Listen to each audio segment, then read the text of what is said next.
Media.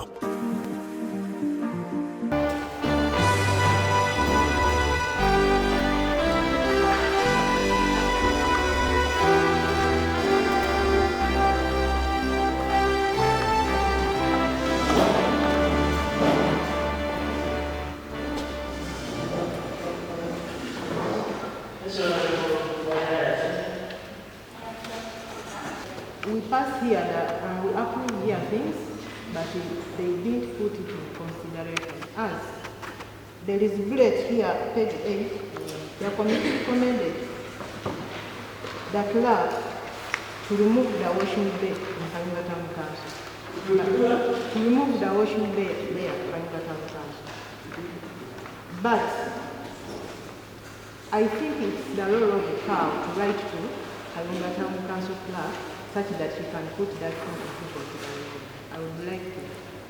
The government shall not bulldoze the lower government, especially if the matter is within the jurisdiction of the lower local government. The county council is the lower local government with its own power. The council resolution here for the town council, it will be the district council inserting the power of the lower local government, and it is a total violation of principle number 7 of the decentralization policy we are implementing in Uganda. That is the principle of non-subordination. So that matter can be only handled by the council. Not the council to handle the matter of the town council. Honorable Speaker Baliza, njagala kusaba honorable Baliza tetuli against any person baze ku kiiko naye tukkirize ekiiko tuzibeereko ku order paper nga bwe zeetaagibwa abakulu tutambule tugende mu maaso olwensonga tulina ebyokedde okukola n'ebisingako okukola eby'okolera ebyakolera naddala balibakkanira nga libakwatako era nga babatandika empuulira babulikirali ekyogesesitenda kugawa abantu 50 bajja babeere wano obanyagala ekirenge okuteebera because I've been looking at it. It's something of 30 pages. So we will make a company component. Yes. Talking about public relations.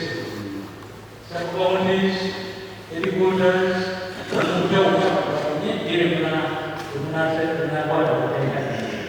Tingini abasitufu pensiona mu ministry ya wakisi kakati twebuuza Kayunga district recruiting ya yes so ebibuzo bingi ebizukira wano nga maliriza ingini abazimba zatuzuzumye enkula zatuzuzumye bati eno district yaffe yekayunga tulimu kubanga sisi mwezo okuteekamu omukula pensiona yeekubuulira naye ne basigala nga bamutaddemu and it is most likely okubanga buli mwaka badde bamuteekamu ng'eprojectinga ne bamuteekamu mu ngeri eyaffe ey'ekayunga. So lastly, honorable members, so twa interveninga tuzuula manasosi wetegereza nti system z'Uganda ntinya wazimbe